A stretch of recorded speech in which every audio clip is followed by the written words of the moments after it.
This week on the Hanford Insider, we're teeing it up at the Tee Box. Join us as we chat with owner Marty Keaton about how his virtual golf simulator is bringing golfers, families, and friends together for a fun and unique experience right here in Hanford. Rob will have some community news, and I'll be back with your first sports report of Season 4. This is the Hanford Insider for Monday, August 3rd.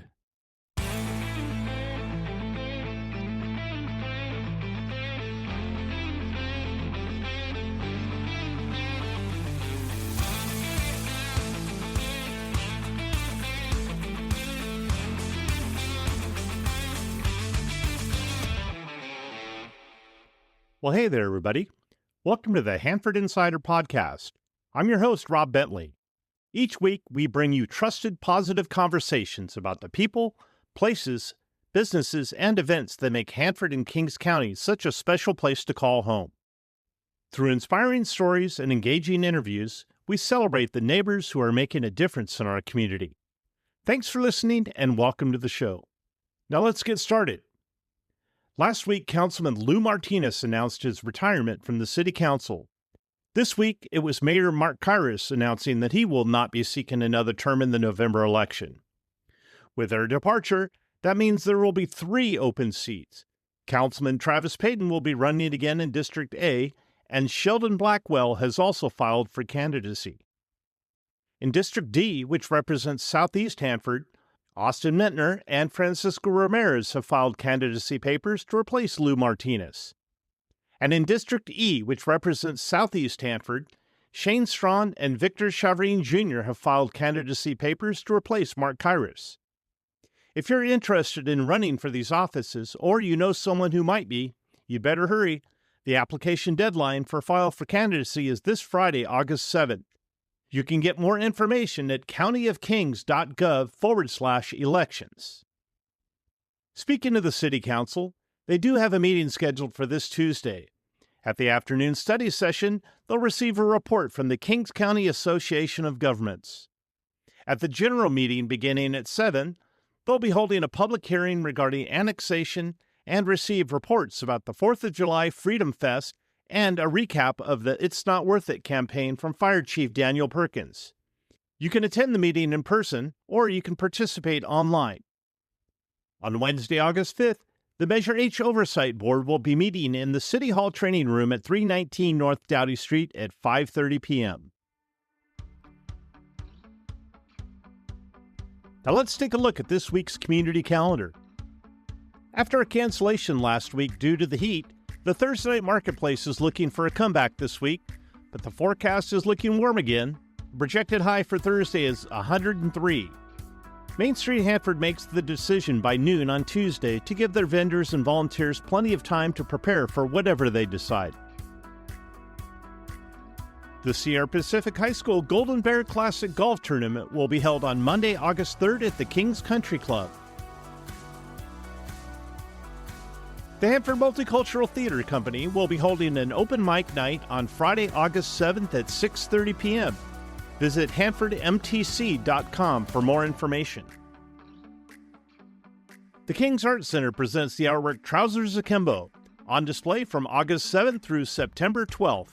Visit kingsartcenter.org for more information. The movie Finding Dory will be shown at the Hanford Plunge Dive-In movie on Friday, August 7th at 8 p.m.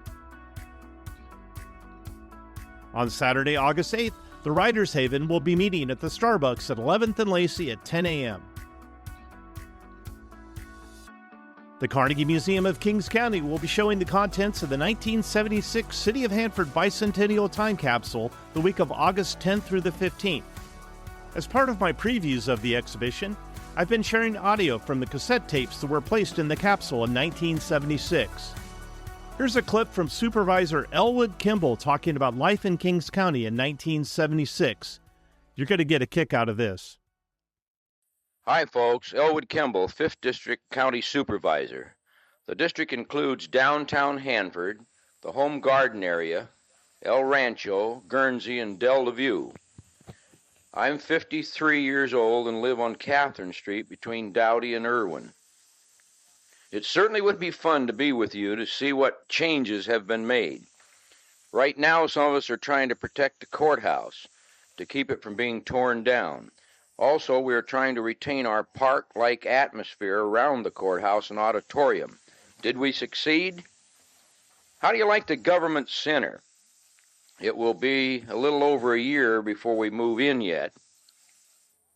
I suppose your conversations are much like ours were, discussing the elections, arguing and betting on the football and baseball games, griping about taxes and the high cost of living. I can remember back 40 years ago as a kid, 90 years for you, bread cost 7 cents. In fact, I can remember when it went from 5 cents to 7 cents. Hamburger sold in those days for 15 cents a pound. Now bread is 72 cents a loaf, hamburger 60 cents a pound. Gasoline has just gone sky high, doubled in the last 3 years, is now 60 cents a gallon. Our Southern California gas bill for October was $9.50 at the house. Our electric bill is running about $1 a day. Do you still have plenty of water to use? We're not even on meters here at this time. Is the air still fresh? I just wonder if there's still the quaint little towns throughout Kings County.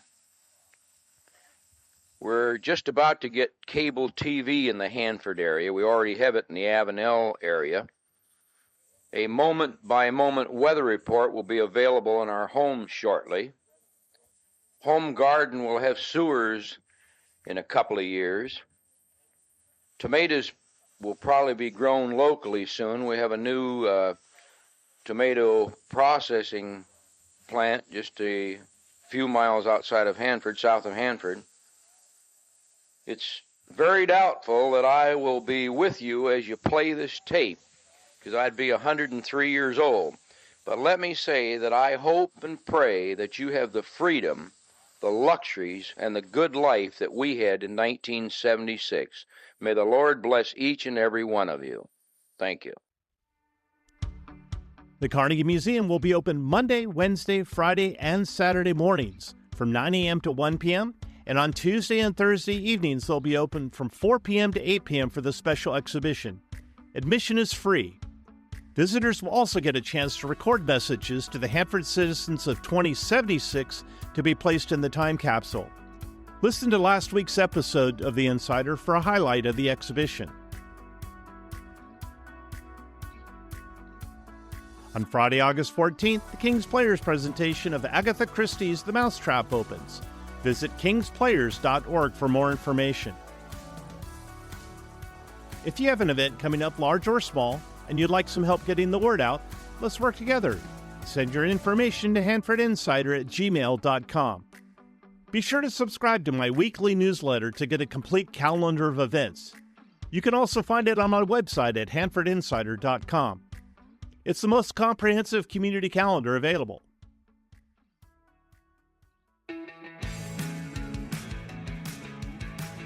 Well, friends, Hanford, we're always looking for something to do, and this summer we have a new place that's opened in town. It's called the T-Box, and I'm here with owner Marty Keaton. Welcome to the show, Marty. Thank you. Appreciate that. So, Marty, the T-Box, this place is great. Let's go ahead and get started about what things that the T-Box offers. I know I see a lot of golfing bays here, but you've got a lot. Let's start with the golf first. What can people expect when they come into the T-Box? Well, the first thing they can expect is to come in and have a good time. We are able, with our technology, it's all TrackMan stuff, so we are able to accommodate golfers of any age, any ability, from the very beginners to the smallest children to the most experienced and the best players. Any of those people can come in here and have a good time or practice or just collect data on how to be better, how to get better at golf. This is a great place to do that. Yeah, and we'll get into the specifics of the different strategies that you're using to bring people in. But how about why you started this. It is a very unique business to Hanford. I don't think Hanford's had something like this before. So, what attracted you to this site, and why you felt this was so needed for the community? So when we began this journey, we wanted to be downtown because we feel like that's a hub for Hanford for families and for things to do. There's not a lot of family entertainment in Hanford, and we kind of wanted to fill that niche. We owned another business here for 30 years. Recently have gone through a small change of ownership with that. And so we thought, man, if we're going to do it, let's do it. Now's the time. This place was perfect because the setup of the building was great for us. The amount of space that we needed was good, and parking is amazing. Yeah, a lot of parking. For those of you who aren't aware of the T-Box location, it's here on the corner of Phillips and 7th, right next to the Dollar Tree Amtrak station. Many of you may remember it as the former grocery store for many years. And opening up a business in any location has its challenges, but what has been some of the hurdles you've had to overcome in this particular space? For us, the biggest thing was, because we sell beer and have that, our biggest thing was getting the ABC license. That's quite a process, takes quite a long time. We applied for that and were not issued that license for almost 5.5 months. So that was quite a challenge for us. And some of the stuff with the city was a little bit of a challenge, but once we got everything going and got started, the city was really good to work with and very helpful. They were, they were good. It was contrary to what you might hear working with the city. Once we were able to get in and get started, they were really good to work with. So we're sitting here at the bar, and you've got lots of beverages for sale. Tell us about what you're able to serve at this point, and then maybe down the line what you're looking at. So right now we only have a beer license. So beers and seltzers, we have 12 taps. And then we sell some stuff also out of the fridge in cans and bottles. I don't know that we will expand beyond that and do wine and liquor, because you have to sell food to do that. And I don't know that we're in a position to build a full kitchen in here because there was no kitchen in when we moved. So I don't know that we'll do that. That may be something we do down the road if things change a little bit. But right now we're going to stick with golf and beer. Yeah. And you had talked about food earlier, and maybe the hopes that in the future you might be able to get some food trucks out here. Correct. We're working with the city on being able to bring some food trucks out on our busier nights so that our customers will have that option. There are some amazing food vendors that come to Hanford. If you guys go to Thursday Night Market, or if you go to any of the other places in town, Plan B, a couple of other places have food trucks where for their customers, and that's kind of what we're trying to accomplish as well. And that'll be soon. That'll be coming soon. We're in the final stages of getting that done with the city. What if somebody wanted to bring in their own food? Let's say they go grab a pizza at Poor Richard's or a taco at one of the places. We can bring food in. Absolutely, we encourage that. Anytime you guys come in, you're welcome to bring in your own food. Pizzas, sandwiches, tacos, whatever it may be. We encourage you to do that. We want, when you come in here, we want it to be the best time you can have. And so we're not going to restrict people. And even when the food trucks are here, they will still be allowed to bring their own food in if that's what they wanted. All right, let's get to the golf. That's what it's about, right? So I have several questions related to golf. And I guess the first one is, can someone who has no experience at golf come in here and have a good time? Absolutely. So you don't have to play a traditional golf course when you come in. There's a lot of interactive things that are available in our system. We have a bunch of games, anywhere from a bowling game to putt-putt golf, which is essentially miniature golf right here in the simulators, all the way up to almost 500 different courses that a person can play if that's what they would like to do. But it's not traditional golf in the sense that you have to play a golf course. There's many, many things that we offer. So what are some things that you've seen families come in and do? I know you offer a lot, but what seems to be popular for the kids or maybe young adults to play if they're not a golfer in the traditional sense? Gotcha. So what we're seeing a lot of is families will come in and they'll play the putt-putt golf is very popular. There's a game on there called Scrapyard, which is a Candy Crush type of game. Also very popular. The kids like to blow things up. So that's a game where they're able to do that. It's very interactive. What we get a lot of is mom and dad will come in and put the kids in a bay to play golf, and they'll sit at the bar and have a drink or a soda and just kind of hang out and under the air conditioning for an hour and then wear the kids out and take them home. Speaking of kids, do you offer like birthday party packages or any kind of special event packages where people can maybe rent out the entire building or maybe a few bays? Yes, absolutely. We can accommodate birthday parties, bachelor parties. Right now with fantasy football coming up, we're really pushing for the fantasy football draft parties to come in. We can display your entire football draft board on one of our huge screens that are 10 foot tall by 15 foot wide. It's really cool. One of the kids that works for me is a big fantasy football player, and he turned me on to that. And so we're really pushing for that. But yes, we can do corporate events. We can do birthday parties, bachelor parties, anything you guys can think of, we can do it. Okay, so let's move to the avid golfers now. They can't make it out to the course for whatever reason. Can they come in here and get a good experience? Absolutely. So our machines calculate data that 95% of PGA Tour pros are using. So when you see a guy at a golf tournament that's got the little machine set down behind his ball, that is a TrackMan machine. That's what we're using here.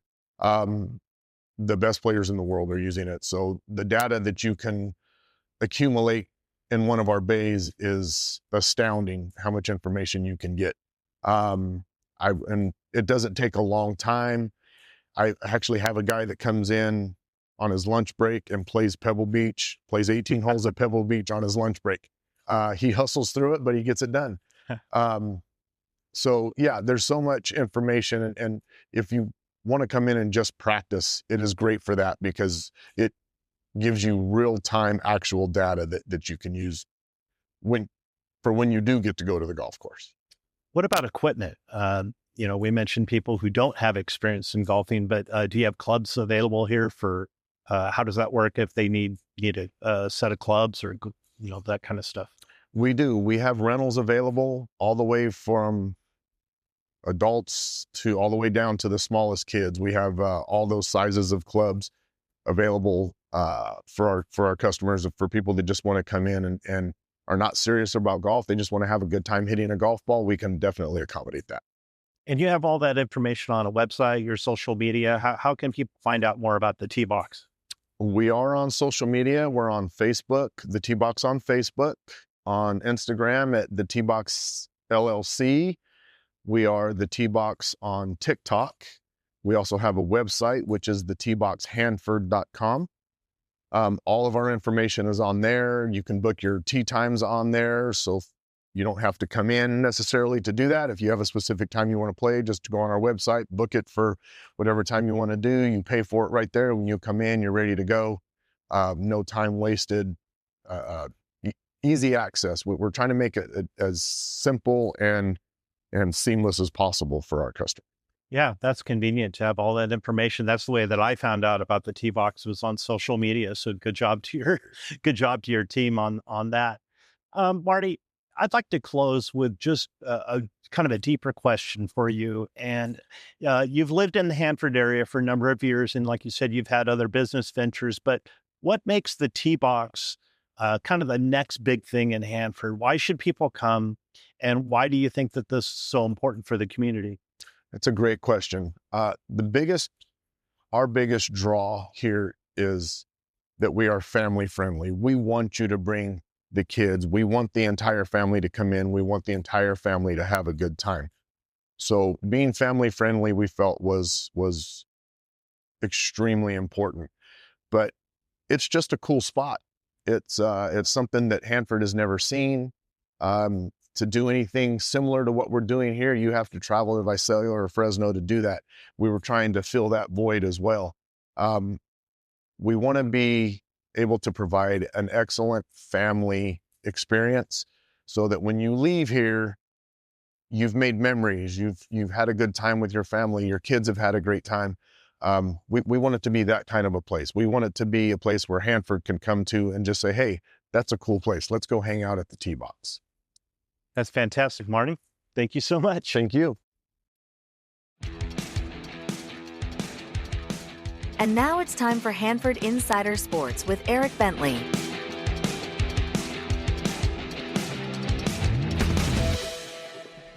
It's good to be back, and let's start with some action on the baseball diamond, where the Hanford Babe Ruth 16U All-Star team advanced through district, state, and regionals to represent the Pacific Southwest region in the 2026 Babe Ruth World Series. The Hanford All-Stars had to compete against teams from California, Nevada, Arizona, Utah, Hawaii, and Guam in order to punch their ticket to the World Series in Branson, Missouri. This 16U All-Star squad is following in the footsteps of last year's 16 to 18-year-old All-Star team that won the 2025 Babe Ruth World Series, highlighting the quality of play of youth baseball in Hanford. Best of luck to our Hanford Babe Ruth 16U All-Stars in Missouri at the Babe Ruth World Series, happening August 5th through 15th. And sticking with baseball, but now out to the big leagues, Hanford High alum Jerron Watts Brown was called up to the Norfolk Tides, AAA affiliate of the Baltimore Orioles. After starting the year in High A, then pitching 14 games for AA Chesapeake, Jerron was called up to AAA last week and pitched 4 2/3 innings in his debut, giving up 2 runs on 2 hits, striking out 4 and picking up the win. Congrats to Jerron. Hopefully the call up to the majors is right on the horizon. And high school fall sports are right around the corner, and conference league realignment isn't something reserved for the NCAA, as the CIF Central section has made significant competition-based changes for the upcoming school year. The main change for Hanford schools is that Hanford High will now compete in the East Yosemite League with some familiar faces but a couple of new threats. Looking at football specifically, Kingsburg, CVC, and Redwood are all new additions to Hanford High's league schedule this year, along with former WIL foes Tulare Union, Tulare Western, and Lemoore. And though the Bullpups never shy away from scheduling tough opponents in non-league, this change means that nearly every week of the season will feature a formidable opponent. The advantage, a greater strength of schedule for building a playoff resume, but it also means that we might not see as many Bullpup blowouts as we've seen in years past. Even with the jump to the EYL, the outlooks for the Bullpups remains the same as it always has been, a contender for a league title and a playoff berth well within their reach. I'll be back in the upcoming weeks before the season starts with full schedule previews and breakdowns for all 3 football teams, as well as other fall sports getting into gear. I'm Eric Bentley, and this has been your Hanford Insider Sports Report.